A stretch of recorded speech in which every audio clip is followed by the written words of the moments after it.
Ana qizlarjonlar, terlash bezovta qilib turgan bo'lsa, o'smir yoshdagi farzandlarimizga ham nimani tavsiya qilishni bilmay turgan bo'lsalaring qizlar, mana shu sizlarga zo'r yechim qizlar. Mana maktab vaqti keldi, maktabda ham borishadi, ertalabdan kechgacha formada yurishadi qizlar, terlashadi, o'g'il bolalar terlashadi. O'smir yoshdagi farzandlarimizga ham zo'r ishlatgani, o'zimizga, erkaklarimizga, misol uchun xo'jayinlaringga bemalol ishlatsalaring bo'ladi qizlar. Bu davolab beradi. Misol uchun ko'chadan olib ishlatib turgan dezodorantlaring yarim soatda bir marta sepiladi, muzlatib beradi. Yarim soatda yana o'sha terlash, yana o'sha hid davom etadi. Bu bo'lsa lechirni davolab beruvchi dezodorantimiz bo'ladi qizlar.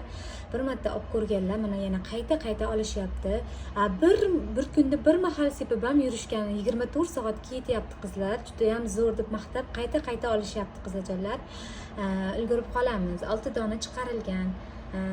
Optim zakaz bermoqchi bo'lsalaring ham bemalol zakaz berib olishlaring mumkin qizlar. Optim narxlarda qilib beraman chiroyli qilib.